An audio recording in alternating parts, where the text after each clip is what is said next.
What's up, Ryan? Hi, we're Watch Mojo, and welcome to the top 10 Looney Tunes dogs. Number 10. Mark Anthony is a big, funny bulldog who's known for protecting the small little pussycat Pussyfoot. He's known for the short where he gets sad upon thinking she died, but is happy when she is actually okay. Number 9 is K9. When you need a dog to take over the earth with, you get K9. Really great. Really great joke. I get it. If you want to know who number 1 is, folks, number 1 Looney Tunes dog, you're going to have to watch the rest of this episode to find out. Oh, yeah. You got to stick around. It's going to be, it's a real, twists and turns here. We're going to have the best Looney Tunes dog, the worst Looney Tunes dog. We're going to have some new players on the field. That's pretty exciting. This is a big episode for dogs and cowboys. Yeah, cowboy and dog lovers alike. Rejoice. This is your episode. This is for you. We did this for you. So I want to just say, as a fun little behind the scenes, when we first initially made the list of episodes we were going to watch, Ryan just picked the ones that she thought were going to, be viable off the HBO Max list, which is completely unorganized and useless half the time. Yeah. And I wrote out the 4 episodes we were going to watch, and then as we were looking through everything, we were like, oh my god, we can't skip that episode. Look at that one. We didn't even write it down. We almost missed Yosemite Sam's debut. His precious debut. Such a beautiful little man. We almost missed it. Think about that. Yeah. How do you... So we're watching... Our first short is Hare Trigger, which is from 1945, and it does feature Yosemite Sam and Bugs Bunny. Ryan, in terms of your favorite Looney Tunes to your least favorites to ones you don't really care about, where does Sam fall on that list? I want to hear. I think there's some shorts on I think when Yosemite Sam is not written super funny, he's kind of lame. I'm being honest, but when Yosemite Sam is funny, he's really fucking funny, I think. Yeah, I think he has a very iconic looking design. Because there aren't a lot of I feel likable human Looney Tunes characters, Okay, now hold on. We just got done with 3 straight episodes of Elmer Fudd discussion. But Elmer Fudd is not likable. Whereas Yosemite Sam is he's a little bandit guy, and he's got a temper, and he yells a lot, and he's funny. He shoots his guns a lot. There's a lot of guns in this one. Lots of violence. So they're on a train. It's a classic, guy bandit robbing a train episode. Bugs just happens to kind of be there. I think he's just kind of taking some free transportation, playing a banjo. So, that's good. He's musically talented, Bugs. So after a bit, he's hanging out in the mailroom with some guy, and this guy in the mailroom doesn't appear again for the rest of the short. He's just kind of the start. When suddenly, our dear friend Yosemite Sam appears, and I forgot up until this moment, part of the joke of Yosemite Sam is that he is small, he's a short guy. So he stood up... a foot tall. He stood up on the counter, and I was like, aw, he likes to feel tall. Yosemite Sam doesn't let his size bother him. I think he's got one of the biggest egos in all of Looney Tunes history. And that's, I think, a little admirable. The thing is, I don't think he's stupid. He's not very bright, no Looney Tunes is really very bright. But what up, Bugs Bunny? Bugs Bunny's a god, so a demigod, so whatever, take that what you will. But when you compare him to somebody like Elmer... You're really just ragging on Elmer this episode. I'm sorry. I'm so tired of Elmer. I was so sick. There's no Elmer in this episode. There is absolutely zero Elmer Fudd in this episode. I'm so happy, finally.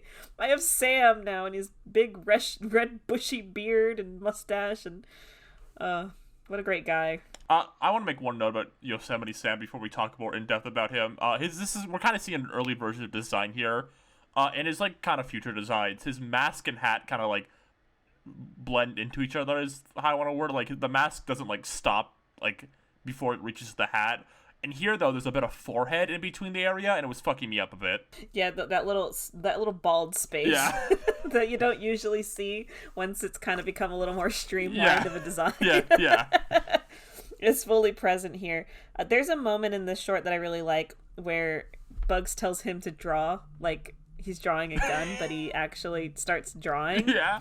And Yosemite is like really into it. He starts, like really bragging on himself. He's like, no, this isn't good enough. He races. He starts drawing some more, and then when he's done, he like proudly shows it to Bugs. And I was really sad that we don't get to see. They don't show us. What he? Yeah, I was so sad because Bugs just straight up says that sucks. But I would have liked to be the judge of that. I would have loved to see it. Now, we had to write down immediately, Bugs Bunny also has a new skill. He's also a sharpshooter now, so remember that. Yeah, he's very gifted in the art of the gun. He can do anything. It's the best thing to assume at this point. Now, one of my favorite moments of strength and power from Yosemite Sam is they're both standing on top of the train as it's going, and Sam just starts beating the shit out It's of horrific. He I thought the show was over, and then Sam climbs up on the top of the train and brutally attacks Bugs Bunny. No cartoon sound effects. It's just slow and realistically him getting him. It was really good. I think it shows that Yosemite Sam, even though he's a little guy and he's kind of not so bright, he's pretty willing to get into a fight, put himself out there and put his dukes up. He's not going to back down. He's going to try and get you if he can. On the topic of Yosemite Sam's intelligence, I think this is really important to his intelligence D&D stat. There's a point in the short where Bugs Bunny pours red ink on his head, and Yosemite Sam assumes that means he died, and then he gets on the floor and begins to try and die. Yeah, not his brightest moment there, but he did, he put up a fight in this short. He got beat up a little. He got into a brawl. Maybe thought he got shot a little bit, but in the end, I think he came out pretty okay, even though he lost. Yeah, so I need to talk about this end of this short because it's a new layer to Bugs Bunny's abilities. Bugs Bunny is put over a cliff with a safe over him, or an anvil. I don't know which. It's something heavy over him. He's about to drop him and die, and then it goes to, well, Bugs Bunny survived this, and then Bugs Bunny just walks through the screen yeah, of course I did, and he's just carrying a beat up Yosemite Sam.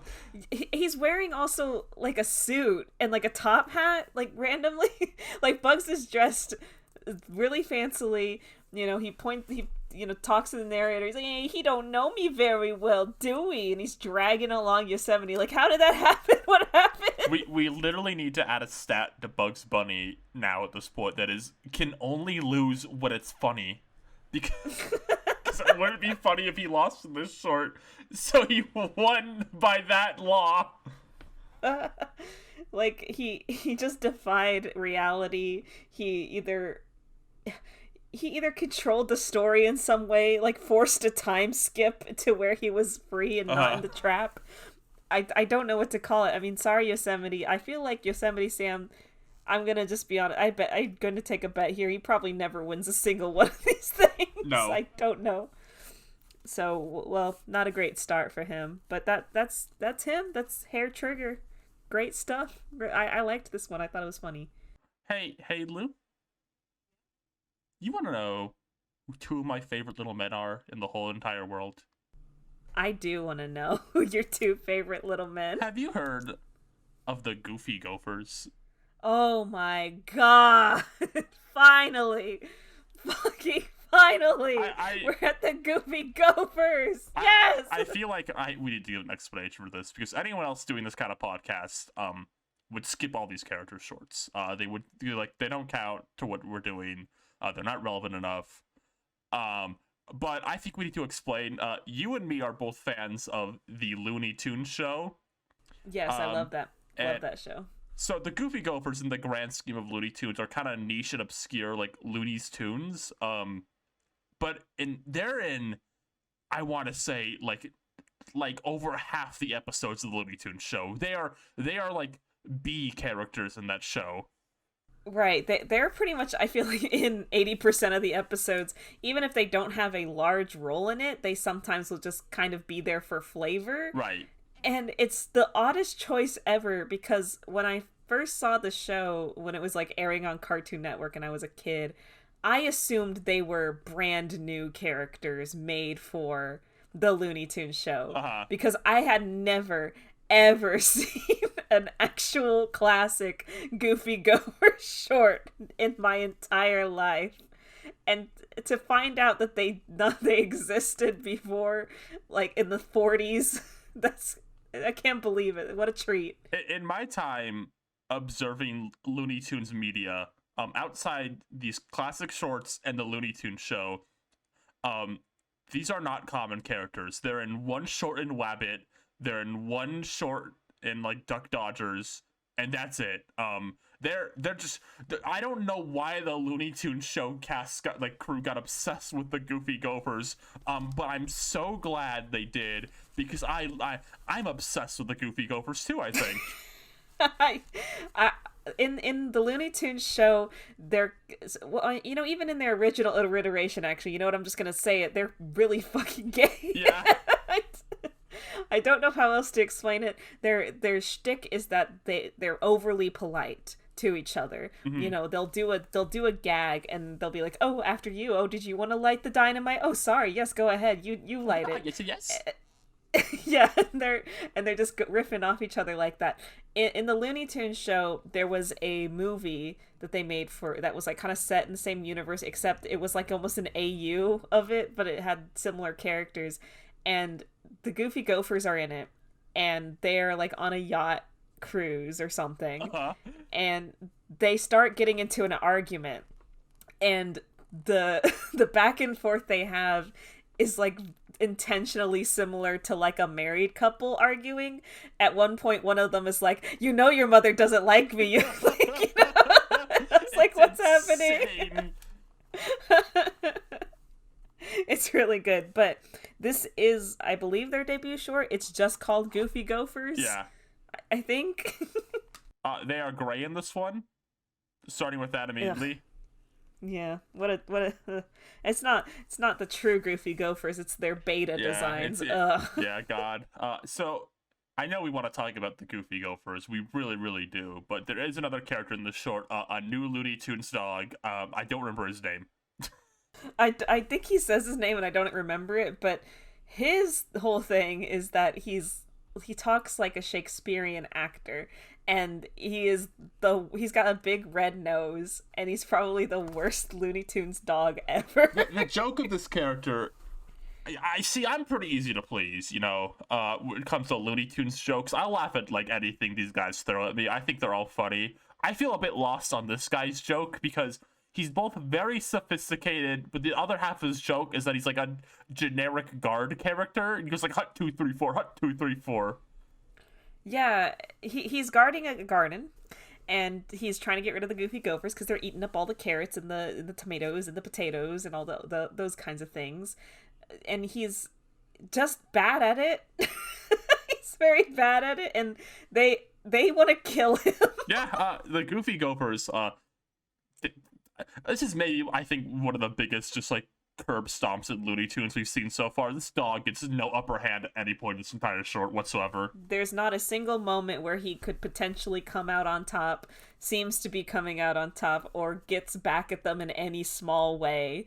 He is constantly being beaten up, blown up, buried alive, shot into the moon.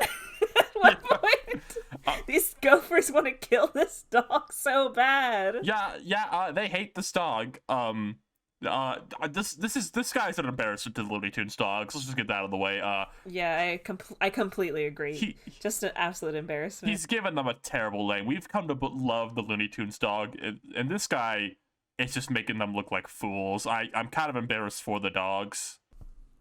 Yeah, I think that when they have their big like reunion party that they have every year for all the Looney Tunes dogs, even ones that only showed up in one short ever, and they're all there, and the Shakespeare dog, he's sitting at home and he's like waiting to get the invitation letter, and it never comes because they don't want him there.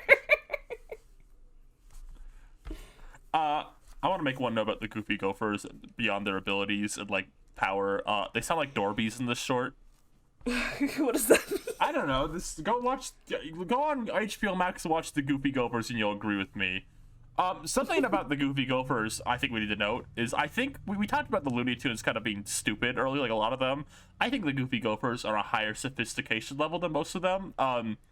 There's a point in this short where stupid dog McGee tries to like disguise like a girl female gopher to like make them horny, and they see through it immediately, right? Like Yeah. Oh yeah, absolutely. They they kind of do the whole like, oh, a wooga, a lady gopher, and they start dancing with her, but then they're just kind of like fucking with her. Yeah. The whole time.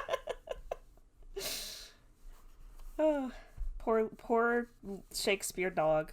Wait, let's call him William, like William Shakespeare, William the dog. Okay, I I can't don't wait care for if he has a real name. I can't wait to get that wrong. Yeah. So I think the short after this dog is just curb stomped at every single corner, maybe one of the most embarrassing losses in history. They launch him to the moon and take a photo of him as he does it. Maybe one of the most brutal defeats in like Looney Tunes history. Like they launch him to the moon and like embarrass him along the way. They have this like contraption with it too. It's really scary. But the Goofy Gophers don't win this short. Yeah, that's right. I can't believe At this. the last second of the short, they're like, well, we haven't got it all to ourselves now, Mac. And then they turn around. Who else is there but Bugs fucking Bunny with all the carrots? Yeah, he's just like, nope, I'm here too. And that's when the short ends. So even in the shorts that he doesn't appear in, Bugs Bunny still wins. Why can't he go away? Why don't they go away? He can transcend shorts. He can swap into another short, even if he has nothing going on. He's got nothing to do with it. He robbed the Goofy Gophers of their first win, which was rightfully deserved. Bugs Bunny just shows up and goes, yeah, you thought, didn't you? And that's it. He wins. So yeah, victory for Bugs Bunny and the Goofy Gophers. Great job in the short, Bugs. Yeah, great job. You really pulled your weight there. So I think it's finally time to talk of Birth of a Notion. All right, folks. I know we let you all down with the most recent Looney Tunes dog. You hated him. You despised him. You were absolutely rabid about this pathetic and meek excuse for a dog. But let me tell you, Leopold is the GOAT. Leopold! Leopold!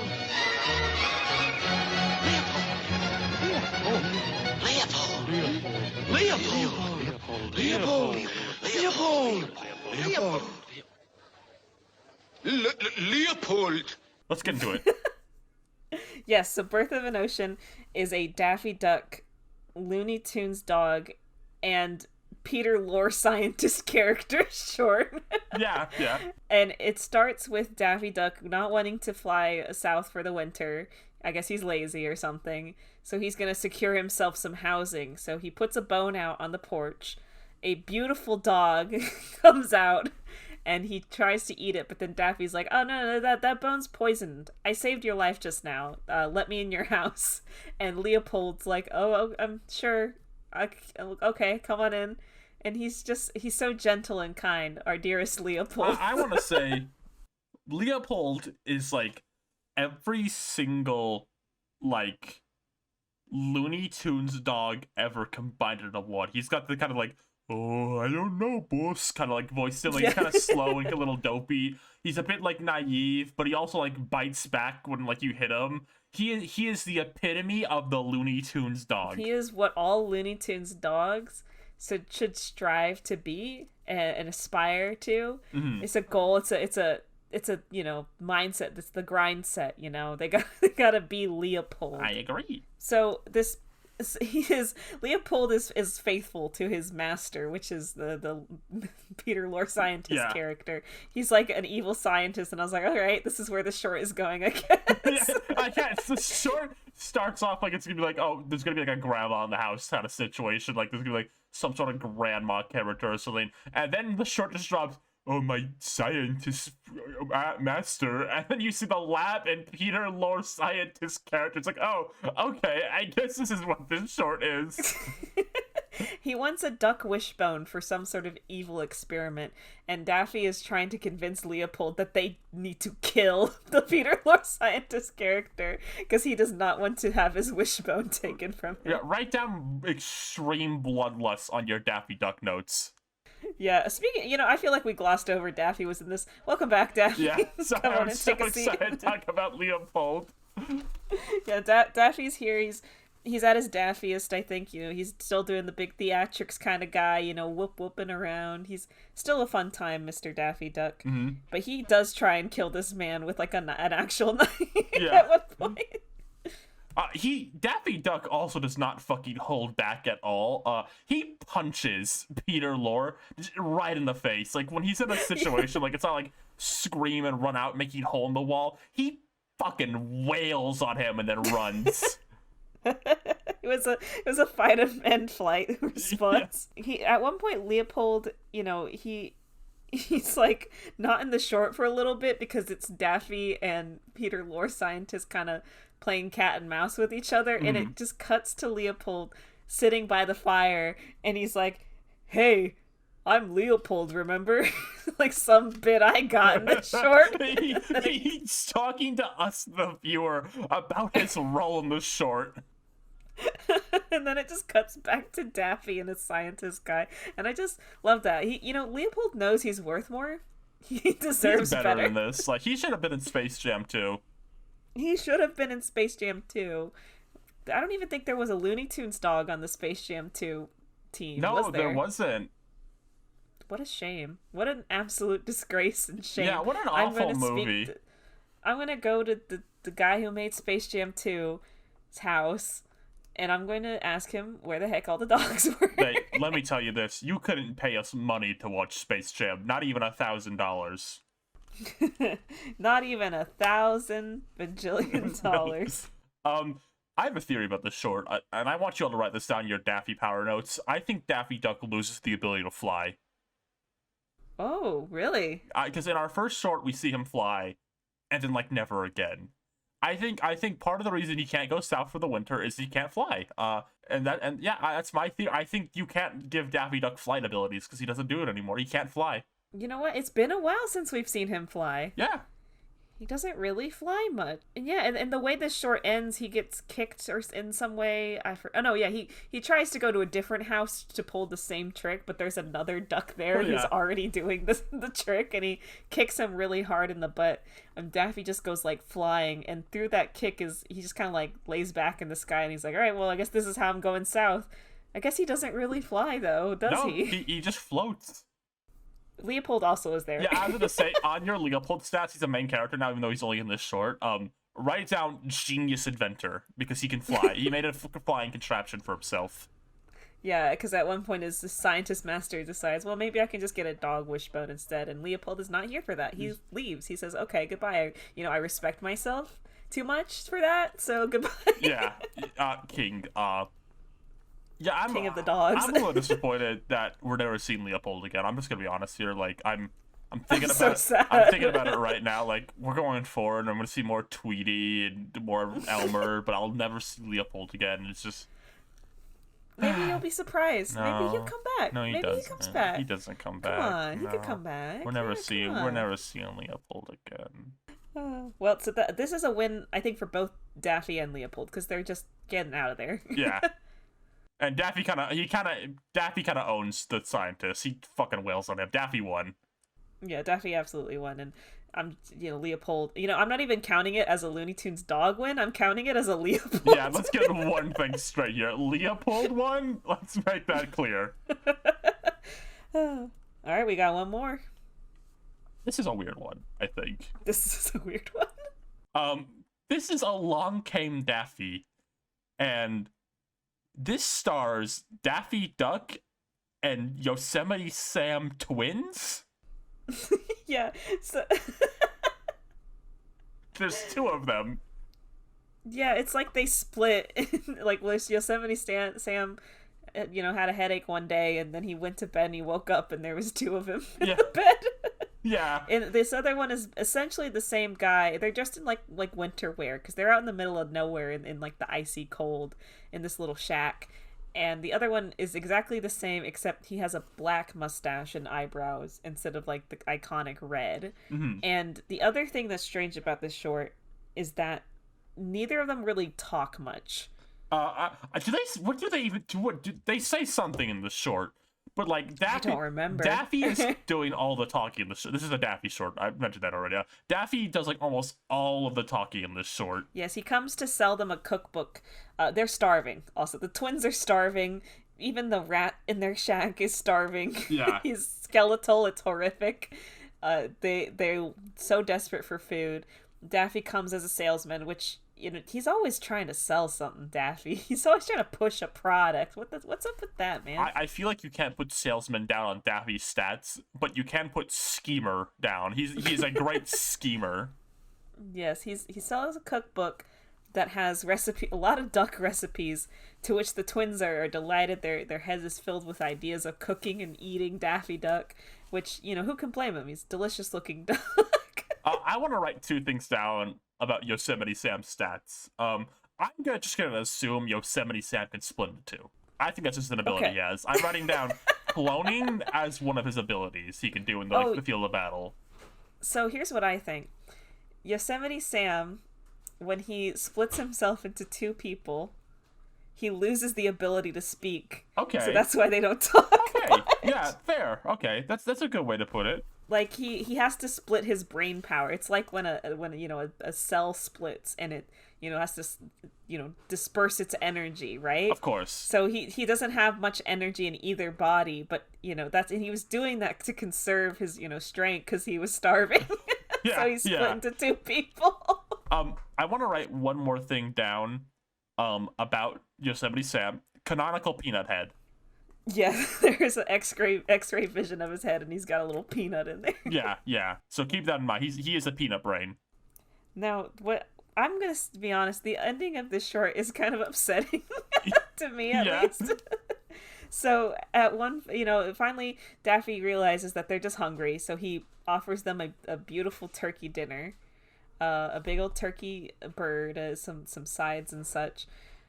But as they're sitting down to eat it, and they were trying to eat Daffy, but they were also like starving to death. So I was really happy that they could at least get a little turkey dinner. And then all of a sudden, all the starving rats in the house rush out and absolutely devour their dinner. It's so sad. Yeah, and they're left with nothing. But Daffy Duck, refusing to quit, comes back again to sell them more, and they drag him in, and then he looks back at us, the audience, goes, "Here we go again."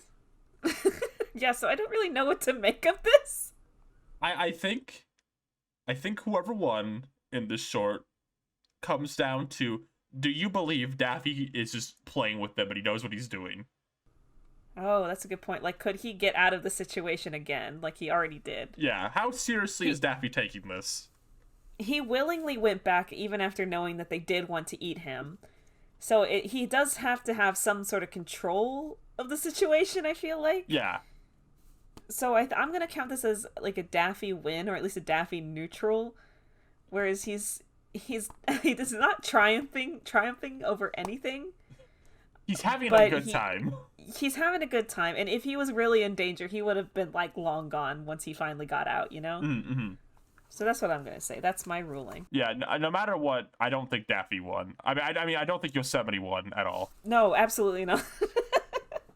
All right, and that clears the shorts. We only got 1 comment last time on the Foghorn Leghorn special. I'm so sad nobody's commenting. Remember, folks, if you comment, we will respond. But luckily, this is a really good comment. I think this is one with a meaty comment. This is a comment from Gloomy.